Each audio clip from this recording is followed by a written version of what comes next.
Welcome to 2 million views. Trigger warning, spoilers ahead. It all started in the year 1975. 8-year-old Jean Grey was traveling with her parents in the car when the radio began to change frequency. A car was approaching in the meantime. Knowing what she is capable of, her parents inquired as to her engagement. But she claimed that she wasn't the one. When the noise began to bother her, she screamed, "Quiet," which caused her mother to black out and result in a serious accident. Because of her powers, she survived, but sadly she lost her parents in the process. Shortly after the incident, she meets a man named Charles Xavier. Charles Xavier, who runs for gifted youngsters at the X Mansion, convinces her to be one of them so that they can teach her how she can use and control her powers. She agreed and followed him, without asking any questions. In the present day of 1992, 8 years after Apocalypse's assaults on Earth, the X-Men are now regarded as superheroes and recognized as heroes all across the world. A new mission arrives at their table after the Space Shuttle Endeavour is seriously damaged by a supposed solar flare during an STS-49 mission. The United States President requests that Professor Xavier and the X-Men to save the astronauts. The X-Men then have to go save the astronauts, though Jean thinks it is a bad idea, but Mystique assured her that it's safe. When they got to space, they saw the space shuttle spinning so fast. They had to get to work. Cyclops blasts the thruster to slow down the spin. Nightcrawler takes Quicksilver with him inside the space shuttle. Storm sealed the cracks. Quicksilver get the astronauts to touch Nightcrawler. They all got back to the X-Jet, but there's a problem here. Their captain is still in the ship. Xavier ordered Jean to go inside the ship and hold it together, so as to rescue the captain. Jean tells Professor Xavier that she can't do it from here, that she have to get inside the ship. A 30 seconds timer is set as what they have to rescue the captain. Nightcrawler took Jean to the ship to hold it while he rescued the captain. Nightcrawler have no time left, so he have to leave Jean alone inside the space shuttle, where she takes the solar flare into her body. Fortunately, Jean survives the incident and, as a result, has significantly stronger psychic abilities. Nightcrawler returns her body to the X-Jet. Her team thinks she's dead. Cyclops is by her side trying to get her up, until fortunately she wakes up. They are all excited and they flies home. When they get home, they are congratulated for a mission accomplished. Mystique feels something is not right because they saw her absorb all that energy in her body. She confronts Professor Xavier, telling him of what they saw happened when they were in space.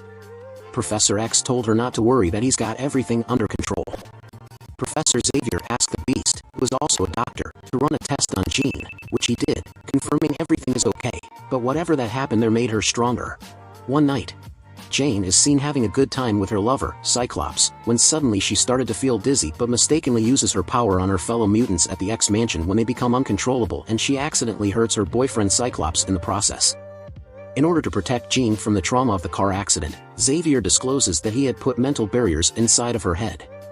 Jean later discovered that he had also lied when he said that both of her parents had perished in the collision, since it turns out that her father, John Grey, is still alive. After knocking Professor X out, she then decides to leave the X Mansion. Cyclops tries to stop her, but she knocks him out too and leave. After leaving the X Mansion, Jean goes back to her house and runs into her family. She started asking her dad why he didn't even care to fence her all these years after the accident, and finds only pictures of her mother throughout the home. Jean reveals to her father that she has the ability to read minds, that he should not even think about lying to her, so John purposefully replays the entire incident in his mind so that Jean could see, and it is revealed that Jean killed her mother by knocking her out while she was driving.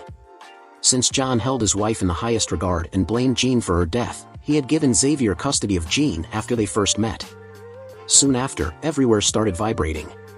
Grey asked Jean to stop what she's doing, but again Jean said it isn't her, knocking her father out, so that she can check to know what is behind the vibration. It's the X-Jet of the X-Men. When the jet get to the scene, the X-Men corner Jean trying to take her back, telling her that everything is okay, but Jean didn't listen to them and strikes back.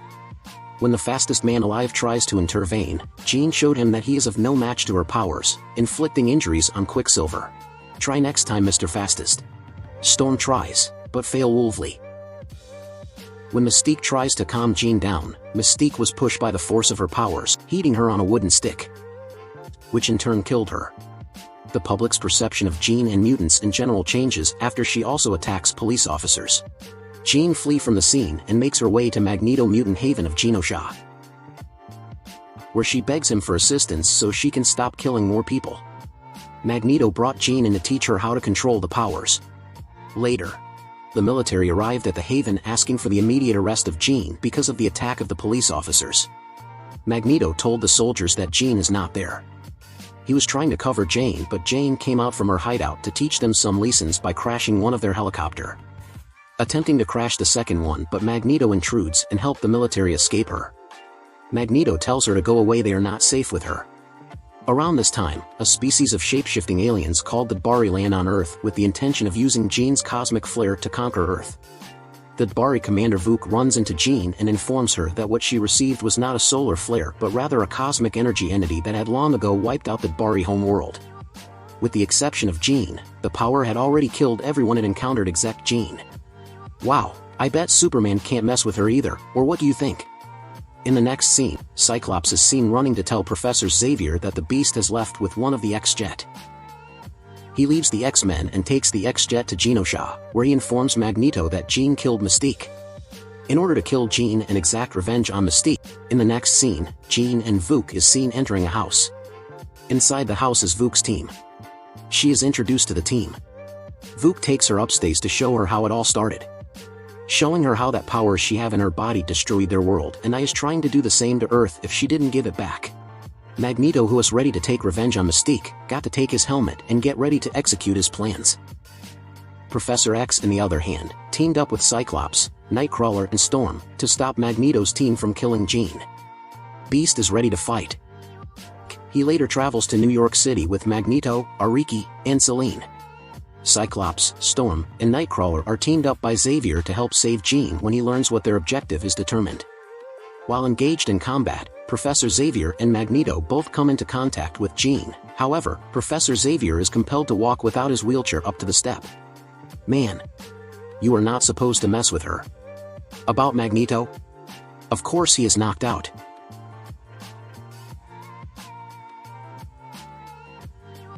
After she made Professor Xavier walk with his leg to her, she has the ability to read Xavier's thoughts, but he can no longer read hers, so he uses this to show her the conversation he had with his father, in which he offered optimism and support for Jean. She spares Xavier since the flashback brings Jean's original personality back. Then Vuk tempts her to give the cosmic energy to her, though Vuk is able to absorb some of it. Cyclops strikes her before the transfer is finished. The military then steps in and uses collars that block mutant powers to capture Professor X, Jean, Magneto, Cyclops, Storm, Nightcrawler, Ariki, and Selene, while Vuk is able to flee. In the train, one of the soldiers rebuked Nightcrawler while they are on the train, telling him that his son loves them, that they should have done what he did. Meanwhile, Cyclops tells Beast and Magneto that Mystique had died thinking that, and that she wouldn't have wanted them to murder Jean. Xavier also tells Beast and Magneto that they were wrong for what they had done to Jean, but the truth is that Jean still exists within. Minutes later, Vuk and the D'Bari attack the train, effortlessly defeating the soldiers. Nightcrawler manages to convince the soldier whose son had admired them to liberate them. After the D'Bari almost killed all of the soldiers, he had no option than to release them.